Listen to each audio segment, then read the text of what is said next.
En la cima de una colina olvidada por el tiempo, una mujer regresa al pueblo que la despreció. Su nombre es Doña Leonor, y su sola presencia despierta viejas heridas, rumores silenciados, y una amenaza que nadie se atreve a nombrar. Él, don Bruno, un ranchero viudo endurecido por la pérdida, no está preparado para la mirada serena de esa dama que desafía las habladurías con el solo peso de su dignidad. Ambos cargan secretos, ambos han amado y perdido. Pero cuando el destino los hace coincidir frente a frente, algo cambia. ¿Puede el amor florecer entre dos almas heridas? ¿En un pueblo que no perdona? Cuéntame desde qué rincón del mundo estás escuchando esta historia. ¿Y tú? ¿Crees en los romances de época donde el corazón desafía al juicio ajeno? Santa Clara del Llano, al norte de Jalisco, octubre del año de 1892. El tren resopló como un viejo toro cansado antes de detenerse frente a la pequeña estación, rodeada de colinas cubiertas por encinos y polvo suspendido en el aire. A bordo, entre baúles modestos y mujeres cubiertas con chales oscuros, descendió doña Leonor Alcántara con paso firme y la dignidad intacta. Vestía de negro profundo, no por luto reciente, sino por elección callada. Su vestido era sencillo, pero de corte elegante, con encajes discretos en los puños y cuello alto, propio de una viuda culta que no deseaba llamar la atención, y que sin embargo lo hacía sin proponérselo. El sombrero, decorado con una sola pluma gris, proyectaba sombra sobre su rostro sereno. Llevaba los guantes puestos, aunque el calor era seco y persistente, y un reloj de leontina colgaba desde su cinturilla de tela sobria. No traía dama de compañía ni criado alguno, solo una maleta de cuero curtido, un bastón ligero, más por elegancia que por necesidad, y una carta doblada en el bolso, el testamento que le había dejado su tía abuela y que la traía hasta aquel pueblo perdido entre montañas. El cochero que la esperaba no dijo mucho, subió su equipaje sin comentarios y la condujo en silencio por el camino de tierra que serpenteaba entre peñascos, campos y sembradíos apagados por el otoño. Las hojas caídas de los álamos flotaban con pereza, y el viento, aunque suave, tenía ese murmullo antiguo que parece traer consigo secretos de generaciones. Desde la ventanilla del carruaje, Leonor contemplaba el paisaje sin ilusión ni tristeza, como quien ya ha aprendido que la paz, si llega, lo hace sin anunciarse. La casa se alzaba al final del camino principal, apartada del bullicio escaso del centro, rodeada por un terreno que alguna vez fue jardín. Las rejas de hierro estaban oxidadas, la fuente seca, y los rosales, cubiertos de polvo, mostraban ramas quebradas y espinas desnudas. Pero había belleza en ese abandono, una belleza herida, silenciosa, esperando. Leonor bajó del carruaje sin ayuda. El cochero le entregó una llave envuelta en un pañuelo blanco, hizo una leve reverencia y partió. Al abrir la puerta principal, una oleada de aire encerrado le golpeó el rostro. El interior estaba cubierto de sábanas blancas, como fantasmas aguardando una señal. Entró con lentitud, recorriendo cada habitación con una mezcla de curiosidad y resignación. No encontró retratos, solo espejos vacíos y muebles pesados que parecían observarla. Una chimenea cubierta de hollín, un piano desafinado en el salón y una recámara con cortinas de terciopelo desteñidas. Esa tarde, mientras desempacaba, un golpe seco en la puerta la obligó a girar. Una mujer de estatura baja, rostro enjuto y ojos que no parpadeaban, la observaba desde el umbral. Vestía de luto cerrado, con un rebozo de bolita sobre el cabello recogido y un bastón de nogal. Sin esperar invitación, cruzó el umbral con la determinación de quien lleva años imponiendo su presencia en ajenas casas. Doña Leonor Alcántara, supongo, dijo sin sonrisa alguna. Soy doña Remedios Esparza. Bienvenida a Santa Clara del Llano. Le traigo pan de yema y un poco de miel de maguey. Costumbre del pueblo, aunque algunos piensen que usted no necesitará de nuestras costumbres. Leonor tomó el pan con cortesía y agradeció, pero percibió en cada palabra un filo oculto. Durante los minutos que duró la conversación, La visitante dejó caer comentarios sobre las mujeres solas, sobre el qué dirán, sobre lo difícil que era vivir sin marido, cuando ya no se tiene edad para empezar de nuevo. Leonor no replicó. Sabía que la primera batalla no se libra con palabras, sino con silencios bien colocados. Esa noche, ya sola en su cama, entre sábanas frías y el eco de la madera crujiente, recordó las visitas insulsas de Guadalajara, los salones llenos de elogios vacíos, y comprendió que, pese a la aspereza del lugar, al menos allí nadie fingía quererla. En la rudeza, tal vez encontraría verdad. Al tercer día, sin criada ni ayudante, Leonor comenzó a barrer el corredor principal. Sus movimientos eran pausados, pero seguros. Tenía los tobillos cubiertos por la falda gruesa, el cabello recogido en un moño bajo y un pañuelo blanco anudado al cuello. El sol apenas comenzaba a calentar cuando decidió caminar por los alrededores. Quería conocer el pueblo, aunque no esperara gran cosa. A medida que se acercaba al centro, las miradas se posaban sobre ella con una mezcla de desconcierto y desdén. Algunas mujeres cruzaban de acera. Los hombres saludaban con sombrero, pero sin convicción. Un par de niños la señalaron desde una ventana y corrieron a esconderse. Fue entonces cuando lo oyó. Un grito seco, una voz profunda que retumbó como trueno entre los muros de adobe. Al girar por una calle estrecha, vio a un hombre alto, vestido con camisa de manta arremangada, chaleco de lana oscura y sombrero en la mano. Frente a él, dos niños, una niña y un varón, se encogían bajo la sombra del regaño. El hombre hablaba con dureza, sin gritar ya, pero con la firmeza de quien está acostumbrado a no ser cuestionado. ¿Cuántas veces tengo que repetirles que no se alejen del rancho sin permiso? Y tú, Josefina, no eres una criatura para andar desobedeciendo. Leonor no lo pensó. El cuerpo le respondió antes que el juicio. Con el debido respeto, intervino cruzando la calle. No hay necesidad de alzar la voz con niños tan pequeños. Están asustados, no hacen mal alguno. El silencio que siguió fue espeso. El hombre se giró lentamente hacia ella. Su mirada era de avellana oscura, de esas que no conceden ternura. Los ojos la recorrieron de arriba a abajo, no con lascivia, sino con frialdad. Sus labios se tensaron. ¿Y usted? ¿Quién es para meterse en asuntos que no le competen?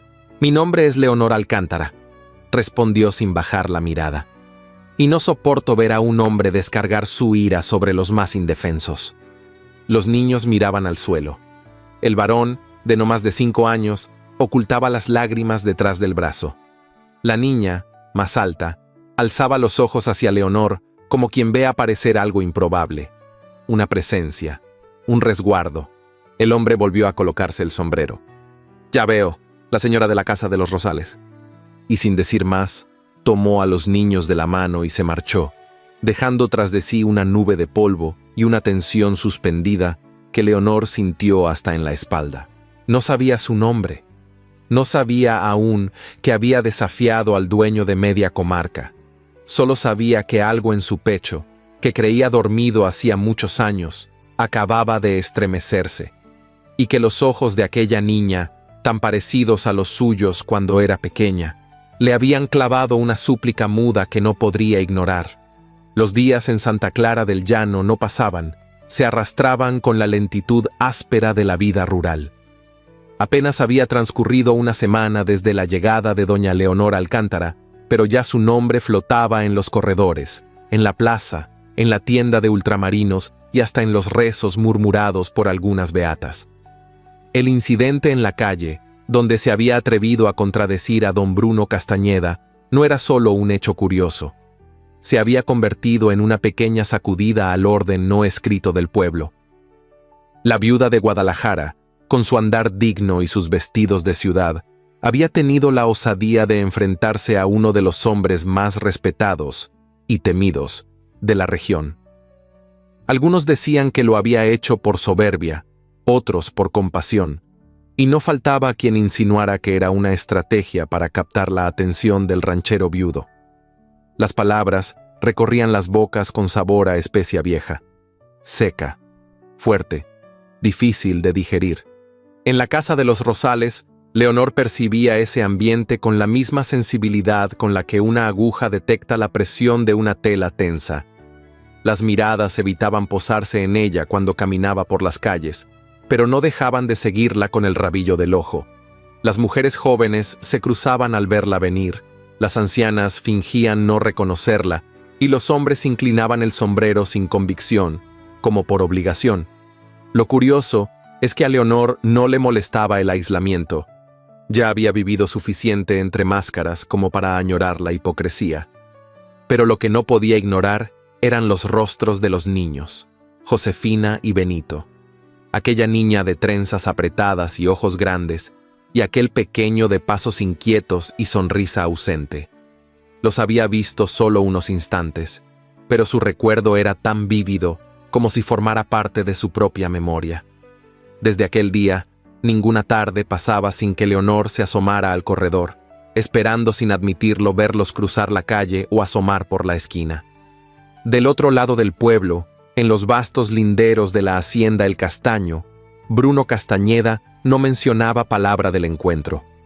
Pero el gesto severo con el que miraba a sus nietos cada vez que intentaban hablar de la señora de los Rosales era suficiente para hacerlos callar.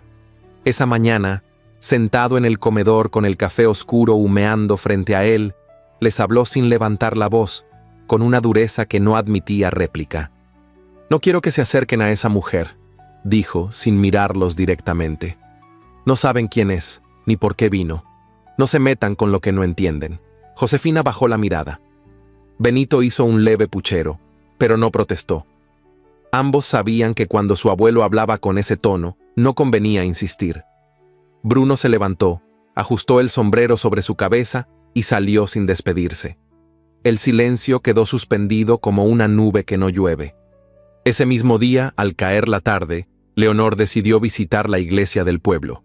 Caminó hasta el templo de San Elías entre el crujir de la grava y el eco de sus propios pasos. Llevaba un chal de lana claro, tejido a mano, y una sombrilla de encaje que apenas protegía del sol, pero sí marcaba su distinción. Al entrar, el olor a cera derretida y a incienso mal ventilado le envolvió los sentidos con una extraña familiaridad. Las bancas estaban vacías. Solo el padre Anselmo, un sacerdote de rostro anguloso y gesto afable, limpiaba los candelabros del altar. «Buenas tardes, padre», dijo Leonor, avanzando con paso contenido. El sacerdote giró y le dedicó una leve sonrisa. «Doña Leonor, bienvenida a la casa de Dios. Me alegra verla por aquí». Leonor tomó asiento en la primera banca y dejó reposar sus manos sobre el regazo. Durante un instante, ninguno habló. Luego, ella suspiró con suavidad. «Vine por necesidad de silencio». El padre asintió, acercándose con lentitud.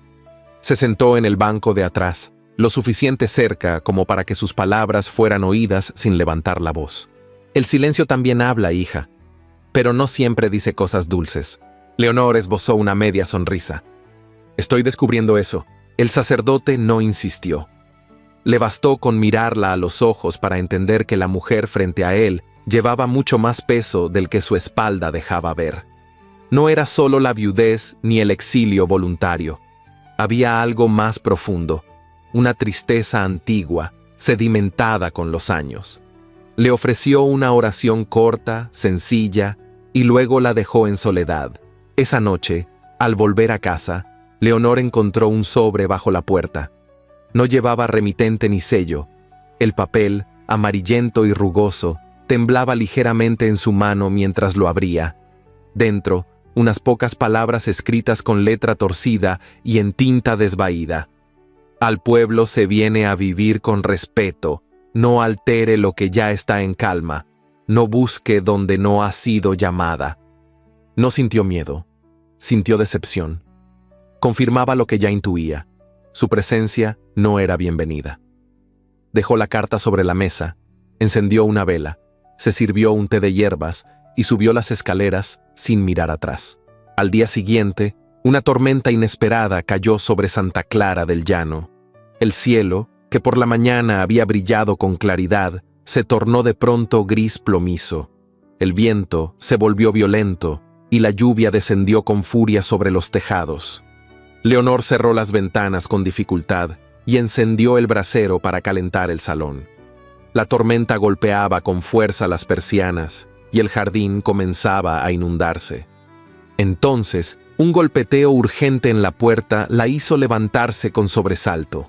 Al abrir, los encontró empapados, con el cabello pegado al rostro, las botas llenas de lodo y los ojos abiertos por el susto.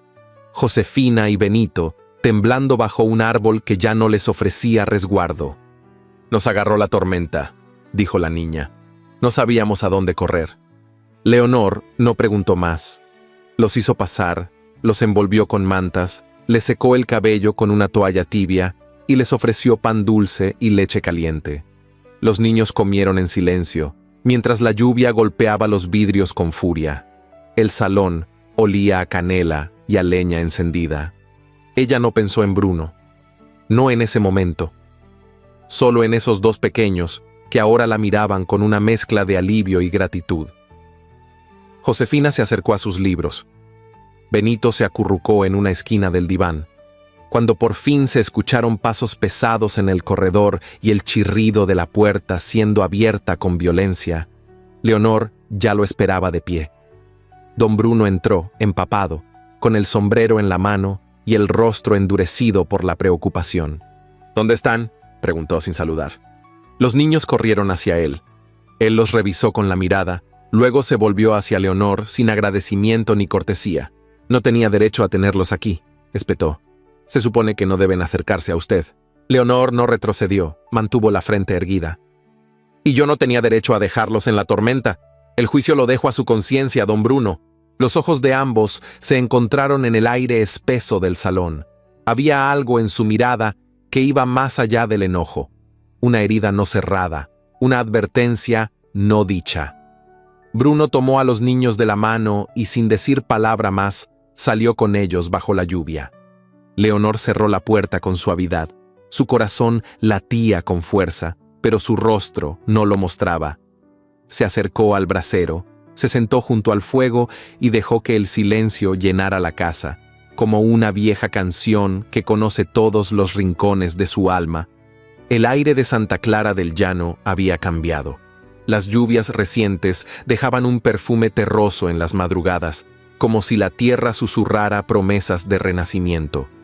Las ramas de los rosales en la vieja casa de doña Leonor comenzaban a mostrar brotes nuevos, tímidos aún, pero decididos a vivir. Sin embargo, no eran solo los jardines los que despertaban. Algo invisible, profundo, se removía bajo la superficie de los días. Una corriente de emociones contenidas que ni los silencios del pueblo lograban disimular. La tormenta de aquella noche había dejado huella, y aunque los niños regresaron sanos al rancho, Bruno Castañeda no había dormido desde entonces. La imagen de sus nietos empapados en casa ajena, bajo el techo de una mujer desconocida, le carcomía los pensamientos. No era enojo lo que sentía, sino algo más inquietante. Una mezcla de impotencia y temor. La presencia de Leonor Alcántara comenzaba a alterar el orden que él mismo había construido con tanto esfuerzo desde la muerte de su hijo. Una mañana, antes de que el sol se alzara del todo sobre los tejados rojizos del pueblo, Bruno ensilló su caballo y se dirigió a la casa de los Rosales. No llevaba sombrero, tampoco expresión amable. Golpeó la puerta con los nudillos y aguardó, tenso, con las manos firmes a los costados. Leonor abrió con su habitual compostura. Vestía una bata de lino gris perla, cerrada hasta el cuello, y tenía el cabello recogido con un broche de nácar. No se sorprendió al verlo, pero tampoco lo recibió con calidez. «Buenos días, don Bruno», dijo con tono neutro. «Necesito hablar con usted». Ella se hizo a un lado, indicándole que pasara. Él cruzó el umbral con la misma rigidez con la que enfrentaba una tormenta. Se quedó de pie en el salón, sin sentarse, sin mirar alrededor. «No tengo por costumbre dar explicaciones», comenzó él sin rodeos. «Pero lo que pasó el otro día no puede repetirse. Mis nietos no deben buscarla. No quiero que se encariñen con alguien que no estará en sus vidas a largo plazo». Leonor no parpadeó. Sus manos estaban cruzadas sobre el regazo y su espalda recta, como si fuera a dictar una lección de historia. No he buscado a sus nietos, don Bruno. Fueron ellos quienes tocaron a mi puerta. Yo los recibí porque estaban asustados y mojados, no por capricho ni intención alguna. Bruno la miró con intensidad. Había algo en esa mujer que lo desconcertaba. No gritaba, no temía, no retrocedía. Usted no entiende lo que significa criar a 2 niños después de perder a un hijo, espetó de pronto, sin pensarlo. Yo no tengo espacio para emociones nuevas. No quiero abrir la puerta a cosas que después haya que cerrar con dolor. El silencio que siguió fue espeso. Leonor bajó la mirada por un instante y cuando volvió a alzarla, sus ojos no temblaban. Tiene razón. No entiendo su dolor. El mío fue distinto. Pero le aseguro que no vine aquí a invadir su hogar ni a sembrar discordia. Vine a envejecer en paz. Y, créame, cuidar a 2 niños no estaba en mis planes. Solo respondí con humanidad. Bruno asintió con gravedad, pero no dijo más. Dio media vuelta y se marchó sin despedirse. La puerta se cerró tras él con un sonido suave, pero definitivo. Los días siguientes transcurrieron con calma fingida. Bruno reforzó sus órdenes. Los niños no debían salir del rancho sin permiso, ni cruzar hacia la casa de la señora Alcántara. Josefina obedecía, al menos en apariencia. Benito no tanto. Pero era difícil contener el impulso infantil de buscar lo que brilla en medio de lo gris. Una tarde, Josefina apareció en el jardín de Leonor con una flor silvestre entre las manos. Tocó con timidez y al abrir la puerta, Leonor la encontró con la trenza deshecha y las mejillas sonrojadas. «Le traje esto», dijo la niña, extendiendo la flor. «Es de mi mamá. La sembró hace tiempo, antes de irse». Leonor la invitó a pasar. En la sala, le ofreció té de Jamaica con galletas de maíz que ella misma había preparado. Josefina comía en silencio, observando los libros dispuestos con orden sobre la mesa. «¿Usted sabe leer todo eso?», preguntó de pronto. «Sí, cada uno», respondió Leonor, con una sonrisa que se escapó sin permiso. «¿Te gustaría que te enseñe?». La niña asintió, con un brillo en los ojos que no se veía desde hacía mucho. Así comenzaron las visitas escondidas. Josefina llegaba con cualquier excusa: flores, dibujos, hojas caídas del encino. Se sentaba en el salón, repetía sílabas, copiaba letras, y a veces solo escuchaba mientras Leonor le leía cuentos antiguos. Benito llegó después. No tocaba. Se asomaba por las ventanas, corría por el jardín, se metía en la cocina y robaba trozos de pan. Leonor lo dejaba hacer, con una paciencia que no sabía que aún poseía. Sin quererlo, sin buscarlo, su casa se llenaba otra vez de risas. Bruno comenzó a notar el cambio. Josefina ya no arrastraba los pies al caminar. Benito no despertaba llorando por las noches. Ambos reían más, preguntaban más, dormían mejor. Al principio se resistió a nombrar la causa. Luego no pudo evitarlo. La figura de Leonor se le aparecía incluso cuando no la veía. Al doblar una servilleta con elegancia, al escuchar a su nieta tararear una melodía antigua, al ver los rosales del rancho reverdecer sin que nadie los cuidara. La feria anual del pueblo llegó con sus ruidos, sus luces modestas y su desfile de trajes festivos. Leonor, a pesar de sus reservas, decidió asistir. No por vanidad ni por capricho, sino porque Josefina la había invitado con una carta escrita a mano, torpe pero enternecedora. Se vistió con un traje de seda oscura, sobrio pero refinado. El corsé marcaba su figura con discreción y el broche de amatista que sujetaba su chal tenía el mismo brillo opaco que sus ojos serenos. Caminó hasta la plaza con paso lento, acompañada solo por la firmeza de su decisión. Al llegar, las miradas se volvieron hacia ella como si el aire se detuviera. Las mujeres cuchichearon entre abanicos, los hombres fingieron no verla, pero entre todos hubo unos ojos que no pudieron apartarse de ella. Bruno, de pie junto a una carreta de manzanas, la vio atravesar la plaza como una aparición. Llevaba el cabello recogido con perlas pequeñas y sus guantes de encaje blanco contrastaban con el tono oscuro del vestido. No sonrió. No lo buscó con la mirada, pero su presencia lo trastornó más que cualquier palabra. No se acercó. No en ese momento. Solo la siguió con los ojos hasta que desapareció entre los puestos. Y esa noche, al volver a casa, encontró en la recámara de Josefina un cuaderno con palabras recién escritas, letras temblorosas, pero llenas de intención. Leonor, sin saberlo, había cruzado el umbral entre el aislamiento y el afecto. Bruno, aún sin aceptarlo, sentía que aquella mujer se le había instalado en la conciencia, con la misma quietud firme con la que el agua cala la piedra, y aunque no lo dijera en voz alta, había algo en él que comenzaba a ceder. Un pacto silencioso se había sellado, no con promesas, sino con actos que hablaban más que cualquier juramento. Un pacto entre dos soledades que, sin saberlo, ya no estaban solas. Octubre llegó con una quietud engañosa. Las hojas secas crujían bajo los pasos. Los campos esperaban las últimas lluvias, y el sol se ocultaba más temprano cada día. Santa Clara del Llano se envolvía en una rutina de labores, cántaros, gallinas y campanas, sin imaginar que la enfermedad ya rondaba por los rincones. Primero fue un niño en el extremo sur del pueblo, luego una anciana, después 2 mujeres jóvenes con fiebre que no cedía. En menos de una semana, el murmullo se convirtió en temor, y el temor en certeza. Había brotado una epidemia. El médico del pueblo, don Eladio, un hombre delgado de barba entrecana, lo confirmó con palabras secas. Fiebre alta, debilidad, vómitos. Posiblemente agua contaminada por las lluvias.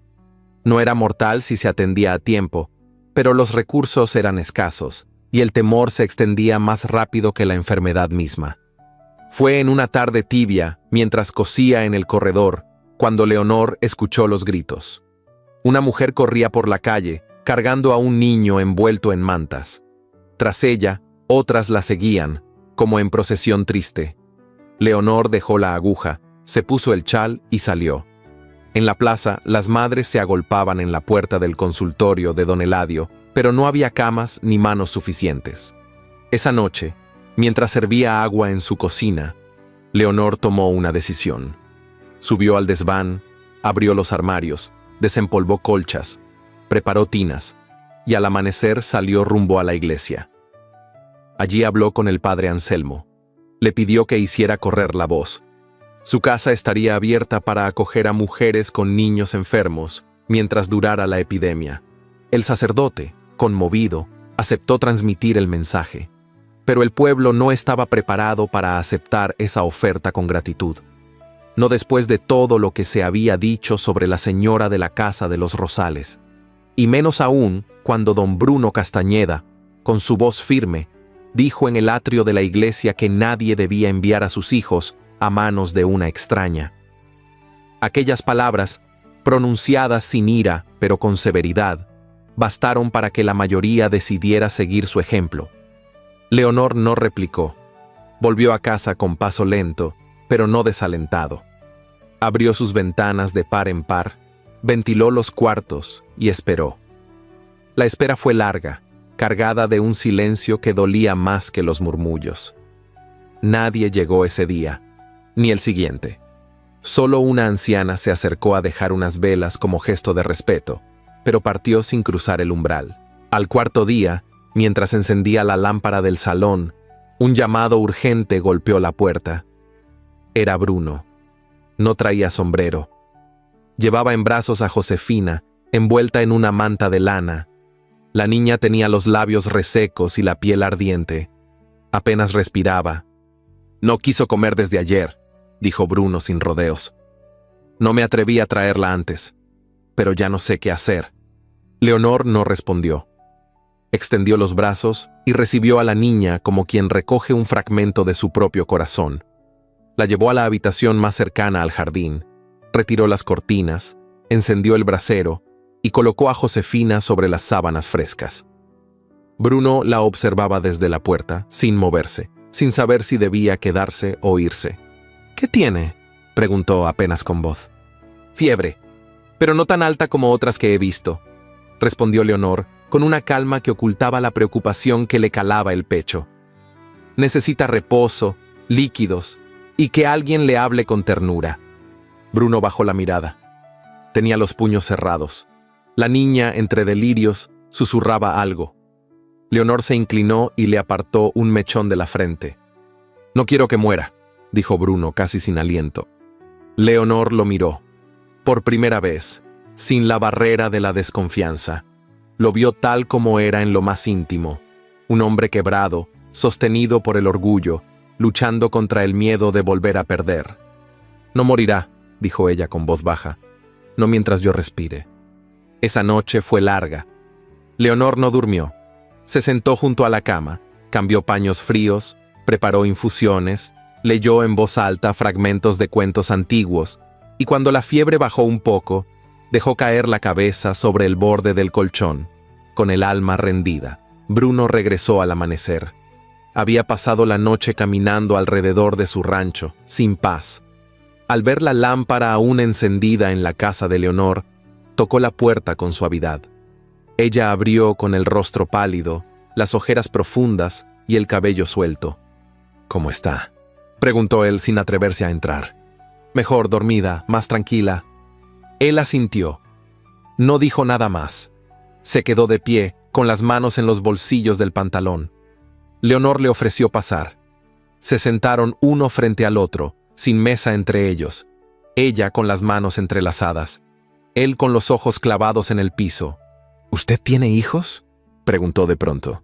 Leonor alzó los ojos. «No, perdí un embarazo». Luego vino el silencio, y el silencio se quedó. Bruno tragó saliva. No había compartido con nadie lo que estaba a punto de decir. Pero allí, frente a esa mujer que no pedía explicaciones, sintió la necesidad de romper el muro. Mi hijo se llamaba Samuel. Tenía 30 años. Era alto, generoso, un poco terco. Murió con su esposa en un accidente de carroza, hace 3 años. Desde entonces, no volví a decir su nombre en voz alta. Leonor no respondió. Solo extendió su mano sobre la mesa. No buscó tocarlo. Solo la dejó allí, abierta. Una invitación silenciosa. Bruno no la tomó. Pero tampoco se apartó. Sus miradas se encontraron en medio de una tristeza compartida, que no pedía consuelo, solo compañía. Cuando Bruno se fue, la mañana comenzaba a calentar las tejas. Desde la colina, entre los matorrales, alguien observaba la escena. Unos ojos agazapados bajo un sombrero oscuro, una figura inmóvil, contenida por la sombra. La cercanía entre Bruno y Leonor no había pasado desapercibida. Y para algunos, ciertos vínculos eran más peligrosos que una fiebre. Leonor, ajena a esa mirada escondida, volvió al cuarto de Josefina. La niña respiraba con ritmo lento, pero constante. Le tomó la mano y se la llevó al rostro. «Estás a salvo, pequeña», susurró. «Y yo también lo estaré». Las sombras en la colina no siempre anuncian tormenta. A veces, solo recuerdan que la luz, cuando llega, no lo hace sin despertar rencores. Pero para Leonor, esa noche, el calor de una niña dormida y el eco del nombre de un hijo perdido eran suficiente para sostenerse un día más. Y en el rincón más profundo de su alma, una esperanza tenue comenzaba a florecer. La calma que siguió a la recuperación de Josefina fue breve, como el suspiro que precede a la tormenta. El pueblo, que parecía haber bajado la guardia ante la presencia de doña Leonor Alcántara, comenzó a llenarse de rumores nuevos, más venenosos, más personales. Las palabras, como agujas invisibles, volaban entre los callejones y las paredes de adobe, cruzaban las cocinas, se colaban en las bancas de la iglesia y se enredaban en los rebozos de las comadres. Las cartas comenzaron a llegar una tras otra, sin nombre ni firma, escritas con tinta barata y pluma temblorosa. Algunas eran directas, otras disfrazaban la injuria con frases moralistas. Se sabe que hay mujeres que, en la vejez, aún buscan fortuna en brazos ajenos. No es prudente abrir la casa a niñas ajenas cuando se carga con un pasado de ciudad. El rancho Castañeda merece respeto, no una intrusa viuda y sola. Y en una de ellas, la más cruel, se leía: «Los rosales florecen, pero a veces esconden espinas venenosas». Leonor, al recibir la primera, pensó en una equivocación. Pero cuando encontró la segunda, y luego la tercera, comprendió que no era un error, sino una intención deliberada. La letra variaba, como si distintas manos se hubieran encargado de la tarea, pero el veneno era el mismo. A veces hallaba los sobres bajo la alfombra de la entrada, otras entre las rendijas del portón, y una incluso fue deslizada por debajo de la puerta mientras dormía. Las palabras no la hirieron de inmediato. Las leyó con la frialdad de quien ha sido juzgada antes. Pero lo que realmente le desgarró el pecho fue lo que encontró al amanecer del cuarto día. Los rosales del frente, aquellos que había podado con paciencia y que comenzaban a reverdecer, habían sido mutilados durante la noche. Ramas quebradas, flores pisoteadas, espinas arrancadas. Junto al seto, una pequeña cruz tallada en madera negra descansaba clavada en la tierra. No era un símbolo de fe, sino de amenaza, de condena. Leonor se inclinó, recogió la cruz con manos temblorosas y la llevó al interior de la casa. La colocó sobre la mesa del comedor y la contempló en silencio. El silencio más pesado, el que no busca consuelo ni explicación, sino que se asienta como un manto helado sobre el alma. Esa noche no cenó. Apagó las lámparas temprano y subió las escaleras sin prisa, como si cada peldaño pesara más que el anterior. Durante 3 días no salió al jardín, no caminó al mercado, no abrió las ventanas. Solo Josefina se atrevió a tocar la puerta. La niña golpeó cada tarde con los nudillos, suave, insistente. Traía consigo dibujos, flores marchitas, un cuaderno nuevo. Leonor no abría, pero escuchaba del otro lado, y cada vez que oía la vocecita que decía «No me voy hasta que me responda», sentía que algo dentro de su pecho se resistía a romperse del todo. Fue en la tarde del cuarto día cuando Bruno Castañeda se presentó en la entrada. No venía montado ni con el sombrero bien colocado como era su costumbre. Caminaba a pie, con el ceño fruncido y los labios apretados. Llamó a la puerta con el puño, no con violencia, pero sí con urgencia. Leonor abrió, vestida con un vestido de algodón gris claro, sin joyas ni encajes, con el cabello suelto a medias. No se sorprendió al verlo, lo esperaba sin saberlo. «Me enteré», dijo él sin rodeos, «de las cartas, de los rosales, de la cruz. Quiero saber quién fue». «Yo también», respondió ella con voz baja. «Pero parece que en este pueblo los fantasmas no tienen rostro». Bruno bajó la mirada. Era evidente que algo lo carcomía por dentro. «Si esto pasó por culpa mía...» «No diga eso», lo interrumpió Leonor suavemente. «Nadie manda en el odio ajeno. Ni usted ni yo somos culpables de la cobardía de los demás». Él la miró con una mezcla de rabia contenida y vergüenza.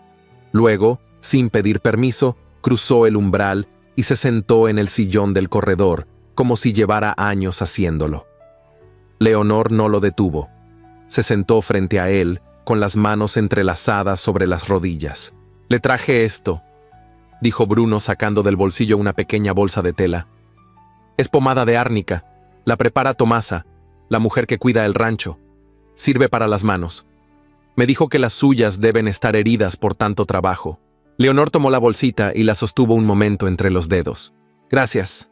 No estoy acostumbrada a que alguien piense en mis manos». Hubo un silencio denso, pero no incómodo. Afuera, el viento movía las ramas secas con un sonido de susurros antiguos. Adentro, la tensión no era de rencor, sino de algo más íntimo, más difícil de nombrar. «¿Alguna vez se sintió realmente sola?», preguntó Bruno de pronto. Leonor lo miró. No respondió de inmediato. Tomó aire, como quien desentierra un recuerdo. «Sí, en medio de cenas elegantes, en salones llenos de gente, en mi propia casa, con mi marido a 2 metros de distancia». Bruno asintió, como si comprendiera sin necesidad de más palabras. «Yo también, aunque no siempre estuve solo. Pero desde que se fueron...» No dijo los nombres, no hizo falta. «Desde entonces ya no escucho mi voz. Hablo con los niños, doy órdenes, reviso cuentas. Pero mi voz verdadera, esa que dice lo que siento, esa ya no la oigo». Leonor sintió un nudo en la garganta. Se acercó un poco más. No lo tocó, solo le sostuvo la mirada. No está solo, don Bruno. Aunque así lo haya querido creer, él se inclinó hacia ella, apenas unos centímetros. Sus manos grandes, curtidas, descansaban sobre las rodillas. Leonor levantó la bolsita de árnica y la colocó sobre su palma abierta. «Gracias», dijo él. «Gracias a usted», respondió ella, «por confiarme a sus nietos, por no cerrarme la puerta, como otros». Bruno la miró. Había en sus ojos algo nuevo. No dulzura, no aún, pero sí respeto. Y algo más sutil, más tembloroso, el principio de una ternura que no se había permitido. Leonor le sonrió. Fue una sonrisa leve, serena, pero sincera, la primera que él recibía de ella. Y en ese instante, breve como el parpadeo de una estrella en el cielo nublado, Bruno supo que esa mujer no era una amenaza, ni una extraña, ni un error. Era presencia, era luz. Esa misma tarde, en el mercado del pueblo, doña Remedios Esparza tomaba su lugar habitual junto a los canastos de pan. Con voz pausada, como quien comenta sin intención, dijo a una vecina: «Dicen que en Guadalajara no era tan recatada como aparenta. Allá tuvo sus aventuras. No todas las viudas llevan el luto en el alma».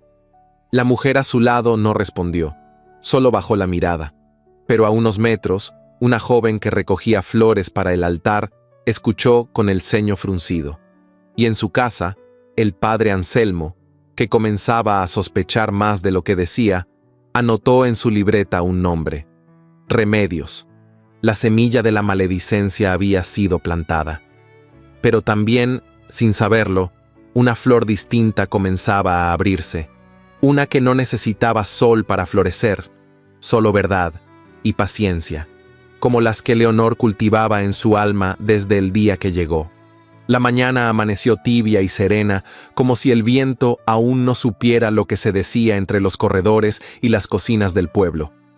Las campanas de la iglesia repicaron con su ritmo lento, y las mujeres comenzaron a salir con sus cestos al mercado, fingiendo indiferencia mientras buscaban, entre los puestos, los rostros de quienes aún no se habían rendido a la murmuración. Doña Leonor no fue vista en las calles ese día. Su casa permanecía con las cortinas corridas y la puerta cerrada, aunque del interior se escapaban a veces aromas de lavanda o el humo fino de una vela recién apagada. Algunos decían que estaba enferma, otros que se había arrepentido de provocar a los hombres con sus maneras de ciudad. Nadie sabía que, al interior de aquellas paredes silenciosas, el corazón de una mujer se batía entre la dignidad y el abandono. Pero hubo quien sí se atrevió a desafiar el ambiente enrarecido. Josefina Castañeda, con sus 8 años y su moño azul desteñido, se sentó en la mesa de la cocina al anochecer, encendió un candil pequeño y con letra temblorosa escribió una carta. Lo hizo en secreto, con la lengua apretada entre los dientes y las cejas fruncidas. Tardó casi 1 hora en terminarla. Luego la dobló con cuidado, la guardó en un sobre sin remitente y la escondió bajo su falda. Al amanecer del día siguiente, se escapó sin hacer ruido. Caminó descalza hasta la iglesia, empujó la puerta lateral y buscó al padre Anselmo, que rezaba en voz baja mientras revisaba un misal. Sin decir palabra, la niña dejó la carta en el banco delantero, lo miró a los ojos con una seriedad impropia de su edad y salió sin volver la vista. El sacerdote, intrigado, abrió el sobre y leyó en silencio. La letra era infantil, pero las palabras eran firmes. Ella no es mala, nos cuida, nos habla bonito, me enseñó a leer. Mi mamá ya no está, pero si pudiera verla, querría que conociera a doña Leonor. Si usted puede decirle eso a todos, yo se lo agradecería. El padre Anselmo se quitó los lentes, los limpió con un pañuelo bordado y permaneció largo rato en silencio, con los ojos cerrados. Algo en esa pequeña carta tenía más fuerza que todos los sermones del púlpito. Ese mismo día, mientras la plaza comenzaba a llenarse de puestos de fruta y pan, Benito, con su pantaloncillo suelto y las manos sucias de tierra, se cruzó con una señora vestida de oscuro que hablaba en voz alta con otra mujer de mirada severa. Ambas reían con malicia. «Esas mujeres de ciudad siempre traen desgracia», decía la primera. Dicen que llegó con más pasado que baúles. Y que si se deja se va a quedar con todo lo de don Bruno, agregó la otra. Pobre hombre, no ve más allá de la falda. Benito no entendía muchas palabras, pero sí reconocía el tono. Y más aún, el nombre de su abuelo en boca de extrañas. Se plantó frente a ellas con los puños cerrados y las mejillas encendidas. «No hablen así de mi abuela Leonor», gritó. «Ella no quiere la hacienda, solo quiere que no estemos solos. Y no les tengo miedo». Las mujeres se quedaron mudas. Una rió por lo bajo, la otra murmuró: «¿Qué clase de niño es este?». Pero Benito ya corría cuesta arriba, hacia el rancho, con las mejillas húmedas y el pecho lleno de algo que no sabía nombrar. Orgullo, tal vez. Lealtad. Bruno lo esperaba en la cocina, sentado con una taza de café humeante. Tomasa, la mujer que ayudaba con los oficios, le había contado lo ocurrido. Cuando el niño entró, jadeando y cubierto de polvo, su abuelo lo miró sin decir palabra durante largos segundos. Finalmente, lo tomó por los hombros y lo sentó frente a él. «No vuelvas a levantar la voz a una mujer», le dijo con firmeza. «Ni siquiera si crees tener razón». «Pero hablaban mal de ella», replicó el niño, aún tembloroso. «De mi abuela Leonor». Bruno entrecerró los ojos. Nadie en casa usaba ese título.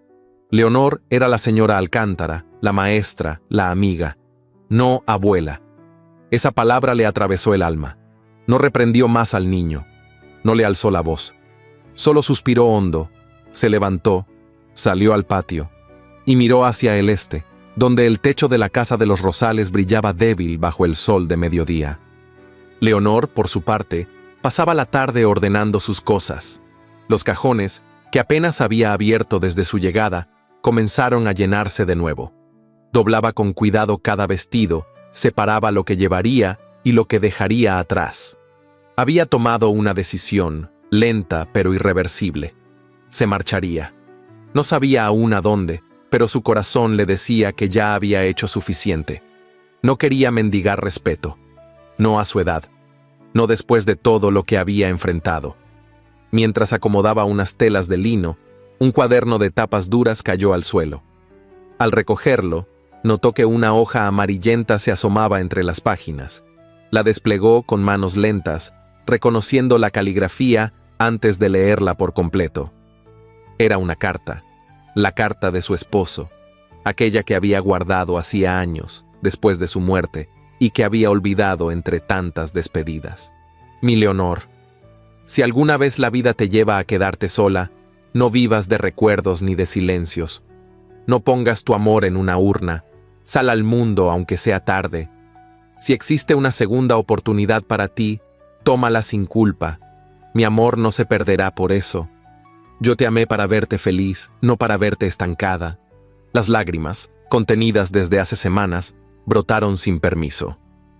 Se sentó en el borde de la cama, con la carta sobre el regazo, y dejó que el llanto saliera. No era dolor, no era nostalgia, era alivio. Era un permiso largamente esperado. Esa noche, cuando el reloj marcaba las 8 y el silencio reinaba en la casa, alguien golpeó la puerta. No con violencia, sino con una pausa respetuosa. Leonor descendió con el corazón apretado. Al abrir, lo vio. Bruno, de pie bajo la luz tenue del farol, sostenía una canasta de mimbre con una tela bordada encima.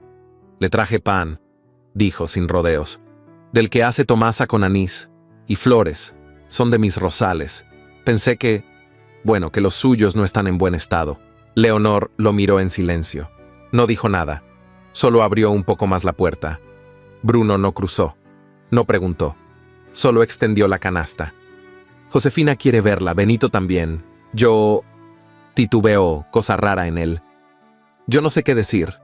«No diga nada», susurró ella, tomando la canasta con suavidad. A veces el silencio basta. Sus manos se rozaron al intercambiar el objeto. Fue un instante breve, un temblor imperceptible. Pero el mundo pareció detenerse. Bruno bajó la mirada, dio un paso atrás y se tocó el ala del sombrero. «Buenas noches, doña Leonor». Ella lo observó marcharse, con la canasta aún entre los brazos. Cerró la puerta con lentitud, apoyó la espalda contra la madera y suspiró hondo. Sobre la mesa, colocó el pan envuelto en su tela. Luego sacó las flores. Aún llevaban gotas de rocío. Las puso en un jarrón pequeño, junto a la carta de su esposo. Esa noche no empacó más. Se sentó en el corredor, entre el canto lejano de los grillos y el aroma del anís, y comprendió que marcharse no era una huida, pero quedarse, ahora, tampoco era una debilidad. Afuera, el cielo estaba limpio, y por primera vez en semanas no había sombra en la colina, solo estrellas, y una llama que, sin hacer ruido, volvía a encenderse. La noche descendió sobre Santa Clara del Llano con una quietud engañosa. Las estrellas titilaban sobre el cielo despejado, y el aire olía a tierra húmeda y a campo dormido. En la hacienda de los Castañeda todo parecía en calma. Josefina ya había cerrado su cuaderno de lectura, Benito dormía con un brazo colgando de la cama, y Bruno, sentado junto al ventanal de su recámara, tomaba su última taza de café negro, mientras contemplaba las siluetas lejanas de los cerros. No pensaba en nada concreto. O quizás pensaba en todo al mismo tiempo. En su hijo ausente, en los años que pesaban más que su cuerpo, en la figura serena de Leonor que, sin saber cómo, se había instalado en su vida con la delicadeza de una hoja posándose sobre agua quieta. Acarició el borde de la taza con los dedos y se preguntó, en silencio, si la soledad era realmente su destino o simplemente su refugio. No alcanzó a responderse.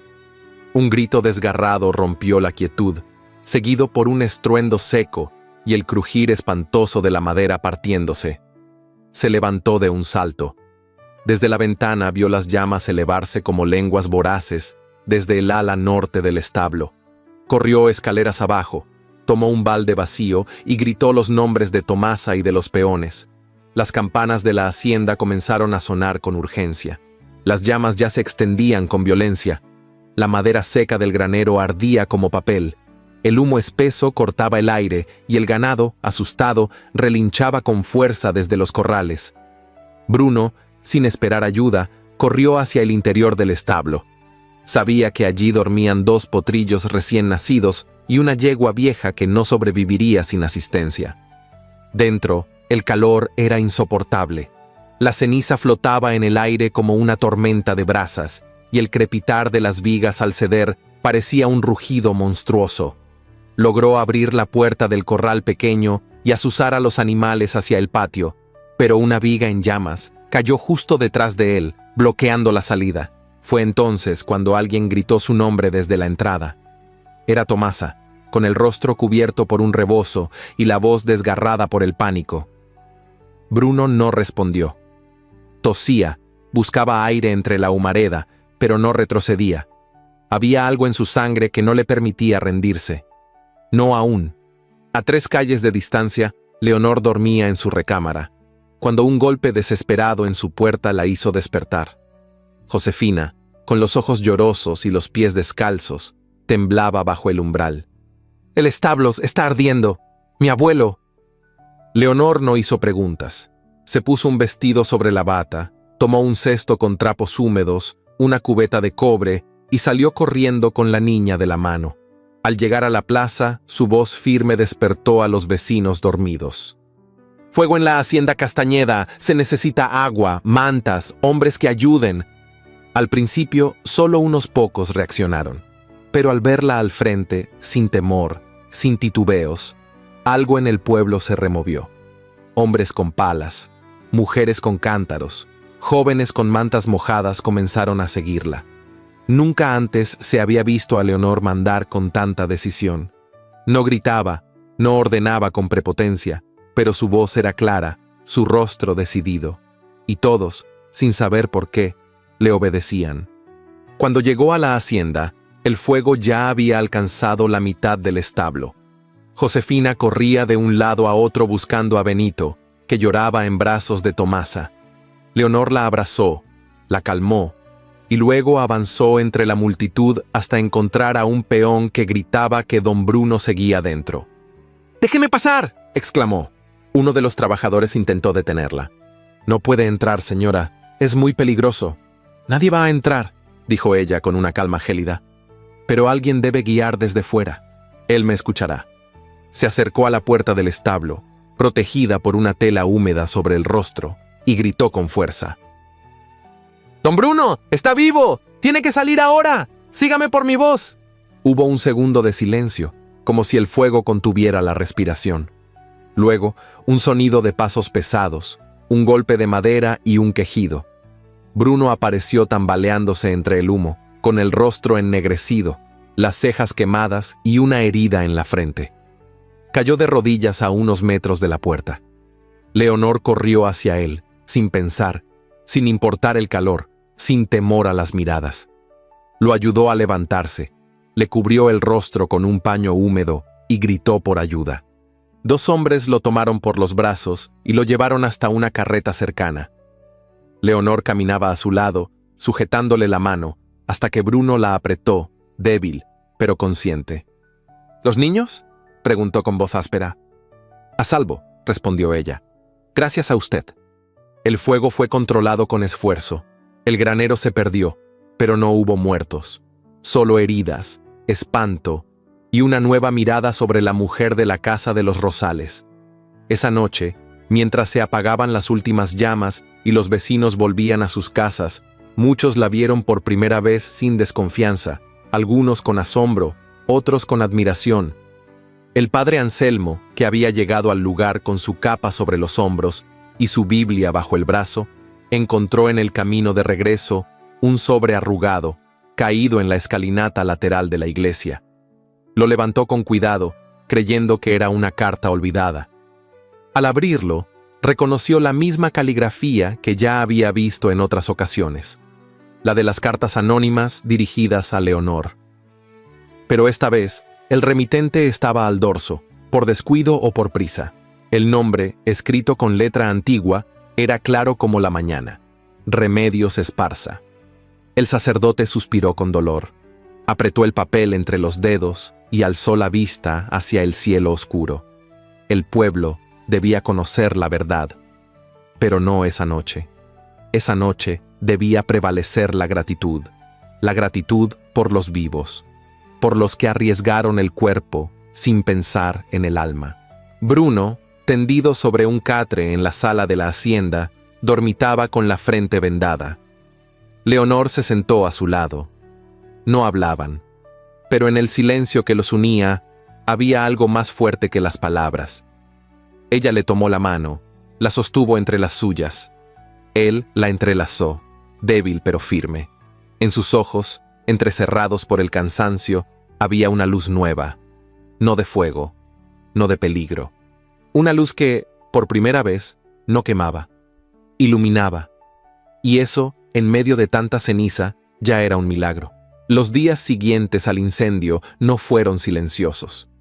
Santa Clara del Llano, acostumbrada a los rumores susurrados, hervía ahora en comentarios a plena luz. Lo que había comenzado como una sospecha, la posibilidad de que el fuego en la hacienda Castañeda no hubiese sido un accidente, pronto se convirtió en certeza colectiva. Pero el juicio no se dirigía hacia lo que las llamas consumieron, sino hacia lo que las brasas habían revelado. La imagen de Leonor Alcántara, cubierta de hollín, guiando a los hombres del pueblo, rescatando a Bruno, consolando a los niños. Ese retrato vivo, imposible de borrar de la memoria de quienes lo vieron, había descolocado muchas certezas, y en algunos, la incomodidad se transformó en necesidad de castigo. En la misa del domingo siguiente, la iglesia estaba más llena que de costumbre. Mujeres con mantillas negras y abanicos nerviosos ocupaban las primeras bancas. Hombres con sombreros en la mano y los ojos clavados en el suelo llenaban los últimos rincones. Los niños se sentaban inquietos, sin comprender del todo la tensión que se respiraba. Doña Remedios Esparza ocupaba su lugar habitual junto al altar lateral, con su bastón apoyado en el banco y una mirada severa clavada en el púlpito. El padre Anselmo subió al ambón sin más compañía que una hoja doblada entre sus manos. No llevaba homilía aquella mañana. Llevaba una verdad que pesaba más que cualquier sermón. «Queridos hijos», dijo con voz firme, Hoy no hablaré del Evangelio, hablaré de nosotros, de lo que somos y de lo que hemos permitido que se diga en nuestras calles, nuestras casas, nuestras conciencias. Desdobló el papel. La congregación contuvo la respiración. Esta carta fue encontrada a los pies de esta iglesia la noche del incendio. Tiene la misma caligrafía que otras que llegaron de forma anónima a la casa de doña Leonor Alcántara. La intención de esas cartas no era otra que la humillación, el desprestigio, la crueldad disfrazada de advertencia. Esta, sin embargo, lleva algo que las anteriores no tenían: un nombre. Miró a la feligresía. Nadie se movía. Doña Remedios Esparza. Un murmullo denso recorrió la iglesia. La anciana no se inmutó. Apretó el bastón, enderezó la espalda y clavó la mirada en el sacerdote. «No niego lo que escribí», dijo con voz clara, antes de que alguien hablara. «Lo hice por el bien del pueblo.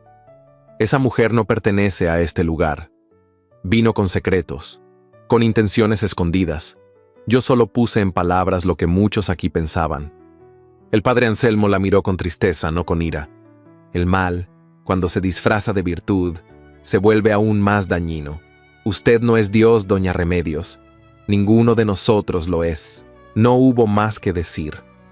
Nadie aplaudió. Nadie gritó. Pero el peso del juicio cayó sobre la anciana como una piedra en el fondo de un pozo. No porque alguien la condenara abiertamente, sino porque, por primera vez, todos vieron con claridad lo que hasta entonces preferían ignorar. Leonor no asistió a la misa. Tampoco salió de casa ese día. Supo del acontecimiento por boca de Tomasa, que llegó con un pan recién horneado y los ojos llenos de indignación. El padre habló. «Doña», dijo mientras dejaba el cesto sobre la mesa. Y lo hizo bien. La gente ahora mira a doña Remedios como antes la miraban a usted. Pero yo sé cómo es esto. Hoy callan. Mañana volverán a hablar. Leonor no respondió. La verdad no le provocaba consuelo, solo cansancio. No se sintió vengada, ni siquiera reivindicada. Sentía el cuerpo más ligero, sí, pero el alma estaba fatigada. Pasó los días siguientes entre libros, infusiones y las cartas de su difunto esposo. No abrió las ventanas, no tocó el piano, no permitió que Bruno la visitara, aunque Tomasa le dijo que había pasado cada tarde, con un ramo de dalias o una cesta con membrillos. Leonor le pidió que los recibiera, pero que no abriera la puerta. No estaba lista. Aún no. Fue Josefina quien, sin anunciarse, decidió hacer lo que nadie más se atrevía. Reunió a otros niños del pueblo, aquellos a los que Leonor había enseñado a leer, a rezar o a pintar flores con acuarelas. Con la ayuda del padre Anselmo, organizaron una pequeña serenata.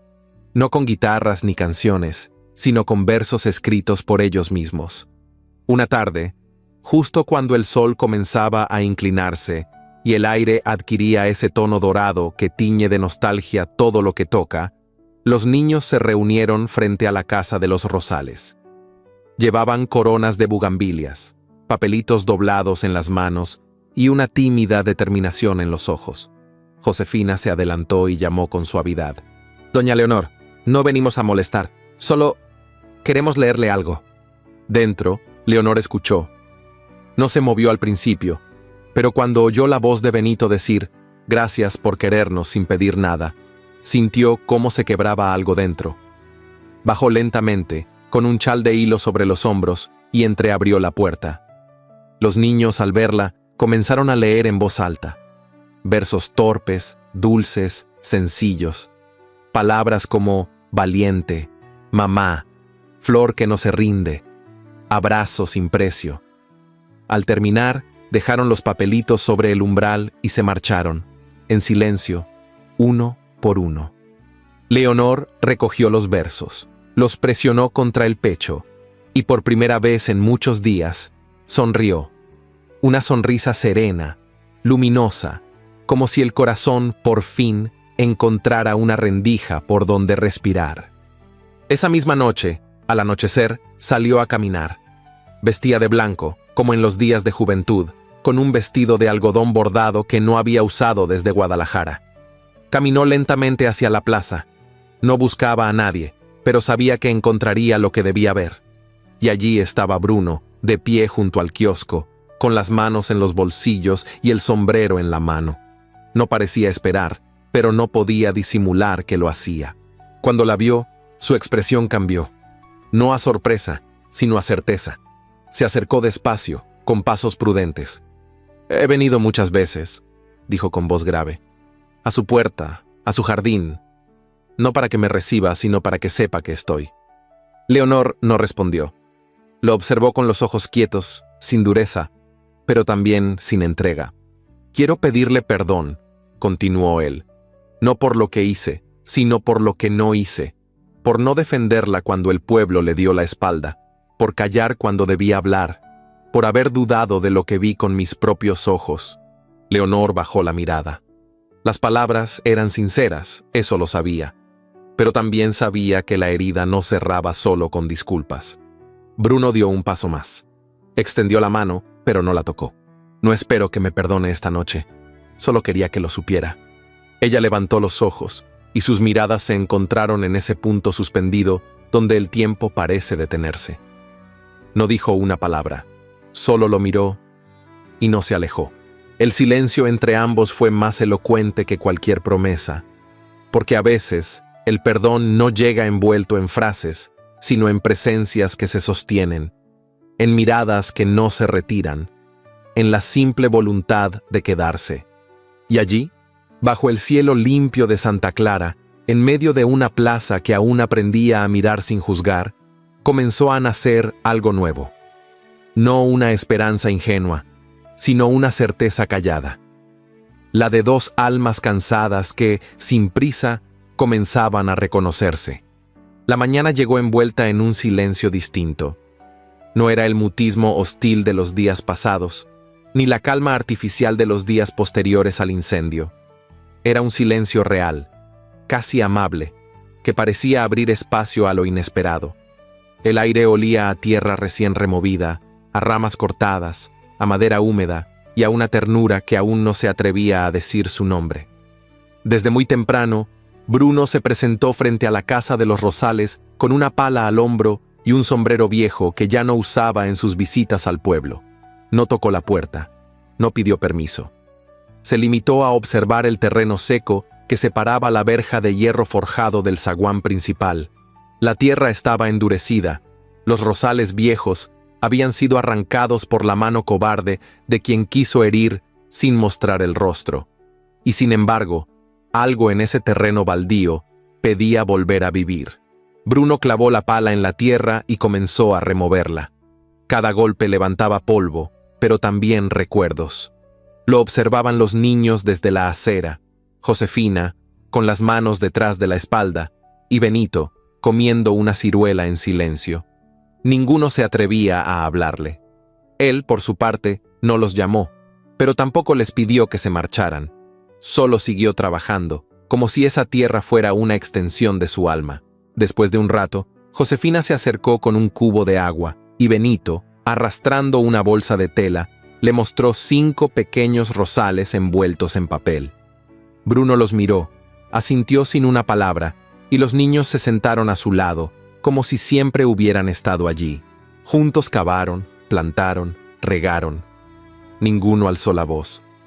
Solo se escuchaba el crujido de la madera, el sonido del agua al caer, y los suspiros de quienes trabajan no solo con las manos, sino con el corazón. Alrededor del mediodía, cuando el sol ya caía sobre los hombros, Bruno señaló el viejo sauce que crecía junto a la entrada lateral de la casa. «Aquí pondremos la banca», dijo con tono firme pero cálido. Josefina sonrió. Benito brincó como si aquello fuera un juego secreto. Esa misma tarde, Bruno trajo tablones, clavos, martillo y una caja de herramientas que no usaba desde hacía años. Mientras los niños sujetaban las piezas, él ensambló la banca de madera con paciencia. No era una obra perfecta.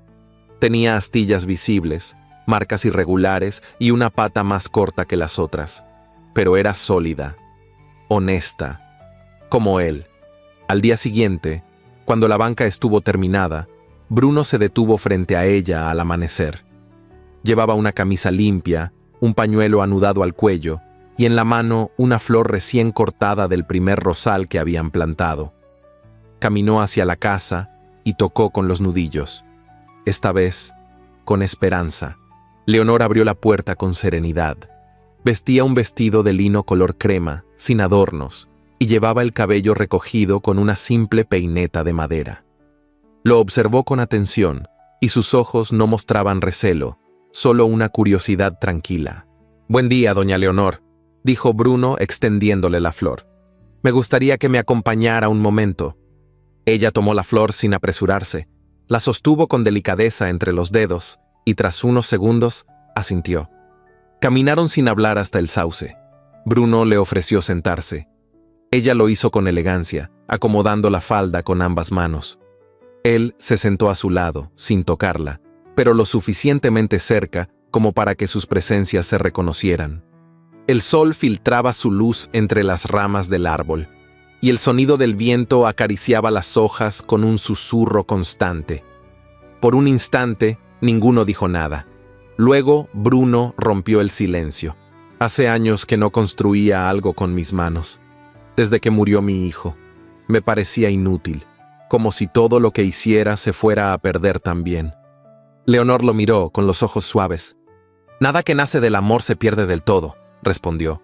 «Solo cambia de forma». Bruno bajó la vista. Sus manos reposaban sobre sus muslos, con los dedos entrelazados. Respiró hondo, como quien se prepara para abrir un viejo cajón del alma. «Cuando la gente empezó a hablar mal de usted, yo lo supe. No quién escribía, pero sí lo que decían. Y me quedé callado. No por cobardía, al menos no al principio. Pensé que el tiempo haría callar las bocas, que si no le daba importancia pasaría. Pero el silencio también hiere». Leonor no respondió. Solo posó la mano con suavidad sobre la de él. Fue un gesto mínimo, pero bastó para estremecerlo. Bruno la miró entonces, con una mezcla de gratitud y remordimiento. «No me perdoné haber callado», continuó. «Por eso estoy aquí, no para pedirle otra oportunidad, sino para decirle que, si decide marcharse, lo entenderé. Pero yo me quedaré con la culpa». Leonor lo observó en silencio. La brisa agitó su vestido, y por un momento, el mundo pareció contener el aliento. «No vine aquí para buscar venganza, ni consuelo», dijo ella. «Vine para envejecer en paz, y durante un tiempo creí que eso era posible. Sola, pero me equivoqué. Nadie envejece en paz si el alma no se siente acompañada». Bruno deslizó lentamente su mano bajo la de ella y la tomó entre sus dedos. No fue un gesto impulsivo, sino una petición muda, cargada de respeto. Ella no la retiró. Sus dedos se entrelazaron, como dos raíces que, al fin, encuentran la misma tierra. «No quiero que se vaya», dijo él sin apartar la mirada. «No ahora, no así, no sin saber si hay un lugar para usted, aquí, junto a mí». Leonor cerró los ojos un instante. Luego lo miró de nuevo, con una ternura que ya no podía esconder. «Solo si es para quedarme como soy, y no como el pueblo espera que sea». Bruno sonrió, con esa sonrisa leve que se asoma en los labios de los hombres que han perdido mucho y por fin comienzan a ganar algo. Asintió en silencio sin soltar su mano. Se quedaron así, bajo el sauce, con los rosales aún tiernos a sus pies y el canto lejano de un gallo marcando el final de la tarde. No hicieron promesas, no hablaron de mañana, pero en la quietud compartida, en el roce de los dedos, en la banca recién construida, algo había empezado a florecer. Y no eran solo las rosas. Era la certeza de que el amor, incluso tardío, llega con la fuerza tranquila de aquello que se ha gestado durante toda una vida, y que cuando por fin se posa sobre el alma, ya no se va, solo echa raíces y permanece. La campana de la iglesia repicó con solemnidad aquella mañana de domingo. El sonido se elevó por sobre los tejados, recorrió las veredas empedradas, atravesó los huertos dormidos y acarició los corazones como una promesa antigua. No había fiesta anunciada, ni procesión, ni funeral. Solo la misa dominical, como cada semana, en la misma hora, con la misma gente. Aunque esa vez, algo distinto flotaba en el aire. El cielo amaneció encapotado, pero sin amenaza de lluvia. Un viento suave traía consigo el aroma de las flores frescas y la tierra húmeda. En el atrio de la iglesia, las mujeres mayores se saludaban con gestos contenidos, los hombres se acomodaban el sombrero al pasar junto al sacerdote, y los niños corrían entre las bancas, buscando la atención de quienes ya sabían guardar silencio. Bruno llegó a pie, con la camisa bien planchada, los cabellos peinados hacia atrás y un leve temblor en las manos. No traía sombrero, no montaba caballo, no iba acompañado de sus nietos, ni se refugió en las sombras de los bancos traseros como solía hacer. Esa vez se sentó al frente, en la primera fila, con la espalda erguida y el rostro sereno, como quien ha tomado una decisión que no admite retroceso. Leonor no asistió a la misa. Se quedó en casa, no por temor ni por orgullo, sino por respeto. Sabía que lo que estaba por ocurrir no le correspondía iniciar a ella. El silencio era su modo de honrarlo. El padre Anselmo celebró la misa con la misma mesura de siempre, pero en sus ojos brillaba un fulgor distinto. Aquel que nace cuando los milagros pequeños comienzan a asomarse entre los días comunes. Al finalizar la homilía, el sacerdote se quitó los anteojos, cerró el misal y con una mirada firme se volvió hacia Bruno. «Hermano Bruno, ¿desea decir unas palabras?» El murmullo fue inmediato. Algunos giraron el cuello, otros fruncieron el ceño. Las viudas se miraron entre sí. Nadie sabía con certeza qué pretendía el ranchero. Pero él se puso de pie con aplomo, subió al altar y miró a la congregación como un hombre que ha enfrentado tormentas y ha decidido hablar. «Vine a esta iglesia con mis hijos cuando eran niños», comenzó. «Vi a mi esposa arrodillarse en este mismo altar, y hace unos años también la vi partir. Desde entonces, creí que lo único que me quedaba era cumplir con lo que ella dejó, cuidar de nuestros nietos y conservar la tierra que trabajamos juntos». Se detuvo un momento, respiró hondo. Algunos se removieron en los bancos, otros guardaban silencio. Pero me equivoqué. El amor no se agota cuando muere una persona, solo cambia de forma. Durante este tiempo, he visto cómo una mujer que llegó sin escándalo ni pretensiones se ganó el cariño de los niños, la compasión de los justos y con el tiempo, también mi respeto y mi afecto. Varios rostros se alzaron. Algunos entendieron en ese instante. Otros necesitaban oírlo de forma más clara. Bruno no titubeó. «Hoy estoy aquí para decirlo sin vergüenza. Deseo compartir lo que me queda de vida con doña Leonor. No porque sea joven, no porque sea rica, no porque me convenga, sino porque con ella aprendí a hablar sin palabras, a escuchar sin juzgar y a sentir sin temer. Si hay alguien que aún se opone, que lo diga ahora. Yo, por mi parte, no me avergüenzo de amar a una mujer como ella». Un murmullo se extendió por el templo como una ola. Algunas mujeres mayores cruzaron miradas desaprobatorias. Don Faustino, el boticario, se levantó y abandonó el recinto. Una señora cubrió el rostro con un pañuelo, pero entre ese murmullo disperso se escuchó un aplauso tímido. Luego otro, y otro, hasta que los niños, los más valientes de todos, comenzaron a aplaudir sin reservas. No sabían mucho de amores maduros, ni de escándalos del pasado, pero sí sabían lo que era justicia. Leonor, desde el umbral del templo, había escuchado cada palabra. No había entrado, pero tampoco se había ocultado. Se mantuvo allí de pie, con un vestido azul oscuro y un chal de lana sobre los hombros. Su rostro no se agitó, no bajó la mirada, tampoco sonrió. Pero sus ojos estaban húmedos, y ese era el único testimonio necesario. Esa misma tarde, sin anuncios ni invitaciones, se celebró una boda en la pequeña capilla contigua a la iglesia. No hubo arreglos florales ni manteles bordados. Tampoco hubo banquete ni música. Solo los niños llevaron flores recién cortadas, que colocaron sobre el altar con devoción. Josefina llevó el anillo de su madre, cuidadosamente guardado por su abuelo. Benito cargó las arras, aunque no entendía del todo su significado. Y el padre Anselmo ofició la ceremonia con una solemnidad sencilla, casi íntima. Leonor repitió los votos con voz clara, sin temblor. Bruno la miraba como quien mira por última vez un atardecer y sabe que desde ese día los días ya no serán tan oscuros. Al terminar, no hubo besos apasionados ni lágrimas dramáticas. Solo un silencio compartido y el leve roce de sus manos al entrelazarse. Los niños salieron corriendo después, empapados por la lluvia tenue que había comenzado a caer. Con cubos pequeños, regaron los nuevos rosales que Bruno y ellos mismos habían plantado días atrás. Las gotas resbalaban por las hojas, y la tierra respiraba al fin como una promesa cumplida. Ya entrada la noche, cuando la luz de los faroles titilaba sobre los caminos empedrados, Leonor se sentó en la banca bajo el sauce. Llevaba entre las manos un bastidor con un bordado que apenas comenzaba, hilos dorados sobre lino blanco, formando las primeras flores de un diseño que aún no tenía forma definida. Sus dedos se movían con la calma de quien ya no espera nada urgente. Bruno apareció sin hacer ruido, con una taza de café caliente entre las manos. No habló. Solo se sentó a su lado y le ofreció la taza. Ella la tomó, dio un sorbo y la devolvió sin palabras. Se miraron entonces, solo eso. No hubo declaraciones ni promesas. No fue necesario.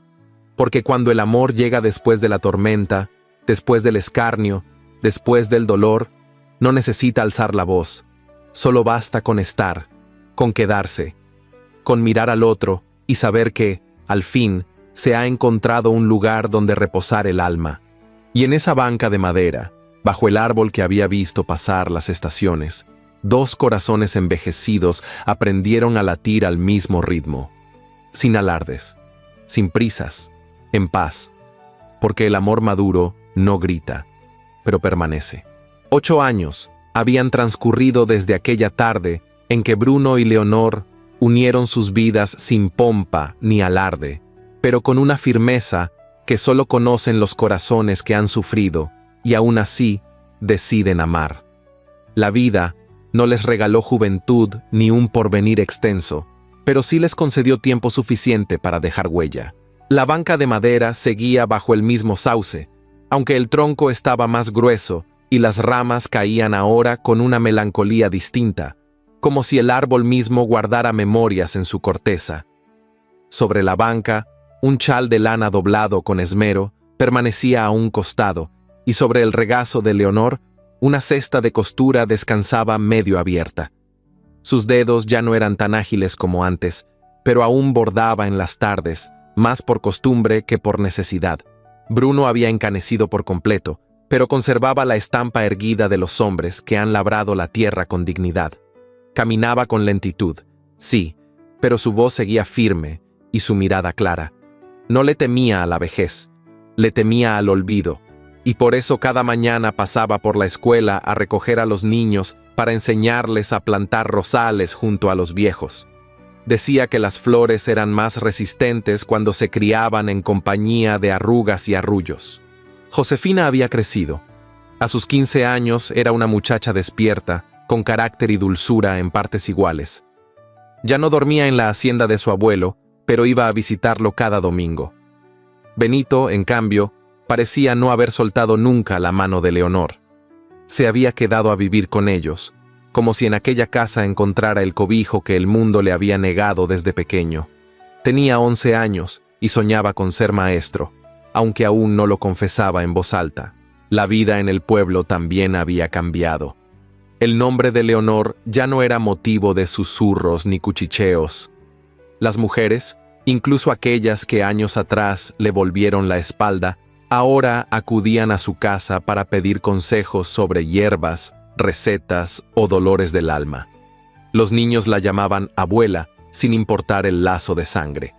Y ella, aunque jamás volvió a pronunciar discursos ni grandes frases, fue tejiendo un legado con cada acto silencioso. Doña Remedios, en cambio, vivió sus últimos años recluida en su casa, alejada del bullicio que tanto alimentó en sus días de gloria. Su salud decayó con rapidez. Murió en invierno, rodeada de pocas visitas, sin reconciliación con quienes un día lastimó. Fue enterrada sin ceremonia, y aunque nadie habló mal de ella en su entierro, tampoco se derramaron muchas lágrimas. Su ausencia no dejó vacío, solo eco. Bruno y Leonor no tuvieron hijos propios. El tiempo, generoso en otras cosas, no les ofreció ese regalo, pero nunca lo lamentaron. Criaron con ternura a los nietos de Bruno y cobijaron a muchos otros como si fueran suyos. La casa siempre tuvo risas, pies descalzos corriendo por el corredor y aromas de pan recién horneado mezclados con flores del jardín. Una tarde de otoño, igual a la de aquel día lejano en que se casaron, Leonor se sentó sola en la banca, bajo el sauce. Tenía el rostro surcado de líneas profundas, pero la misma luz en los ojos. Miraba el horizonte con esa expresión serena que solo poseen las mujeres que han perdonado al mundo sin pedirle explicaciones. Bruno llegó poco después, con una taza de café entre las manos. Se la entregó en silencio, como cada tarde, y se sentó a su lado. Se quedaron allí, sin hablar, observando cómo las hojas doradas caían como lluvia mansa sobre el suelo. No necesitaban decir nada, porque cuando el amor ha resistido el juicio del pueblo, la enfermedad, el pasado y la edad, ya no necesita palabras.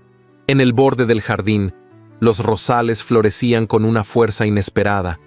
Algunos decían que esas flores eran más resistentes que cualquier otra en el valle, quizás porque fueron sembradas con dolor, regadas con paciencia y cuidadas con esperanza. Unos pasos infantiles rompieron el silencio. Era una niña de cabellos trenzados que corría con un libro bajo el brazo. Se llamaba Clara, hija de Josefina, y tenía la costumbre de leer en voz alta bajo el sauce. Leonor la miró con ternura, y Bruno le acomodó el sombrero. «¿Quieres leer para nosotros, mi amor?», preguntó ella. La niña asintió, y con voz clara comenzó a leer un poema que hablaba de raíces, de estaciones, de amor tardío. Y mientras el sol descendía en el horizonte, tiñendo de ámbar los tejados del pueblo, dos ancianos se tomaban de la mano por última vez, bajo un árbol que había sido testigo de todo. Porque el amor verdadero no siempre llega a tiempo, pero cuando llega, sabe quedarse. Y eso, en tiempos como los de ahora, es una forma de valentía. Hay historias que no necesitan castillos, ni grandes banquetes, ni promesas juveniles para hablar del amor. La historia de Leonor y Bruno nos recuerda que nunca es tarde para comenzar de nuevo, que la ternura no tiene fecha de caducidad y que la dignidad de un corazón que ha sabido esperar siempre florece, incluso si es en otoño. Esta no fue solo una historia de romance tardío, sino de valentía silenciosa, de la fuerza que nace en medio del juicio ajeno, y de la belleza que puede brotar en los rincones más improbables cuando alguien decide quedarse siendo quien es. Si esta historia te tocó el alma, te invito a dejar en los comentarios la palabra Rosales. Así sabré que caminaste con nosotros hasta el último atardecer bajo el sauce, y que el eco de este amor maduro también te acompañó. Tu opinión es muy valiosa. Cuéntame, ¿qué parte de esta historia te conmovió más? ¿Has vivido o conocido un amor que floreció contra todo pronóstico? Leer tus palabras es una forma de seguir tejiendo esta comunidad de corazones sensibles que valoran las emociones profundas y los relatos que nos hacen sentir. Si deseas apoyar al equipo que hace posible estas narraciones, puedes enviarnos un supergracias aquí en YouTube, con el monto que tú puedas o desees. Cada pequeño gesto es un abrazo que nos anima a seguir creando con el alma. Y si ahora no puedes contribuir de esa manera, no te preocupes. Compartir esta historia con tus seres queridos es también una forma hermosa de ayudarnos. Nunca subestimes el poder de una recomendación sincera. Te invito también a quedarte en el canal y ver las otras narraciones similares que estoy dejando en las tarjetas. Estoy segura de que muchas de ellas también tocarán fibras profundas de tu corazón. Gracias por estar aquí, por sentir con nosotros, por hacer de este espacio un rincón donde el amor, a cualquier edad, sigue teniendo sentido. Nos vemos en la próxima historia.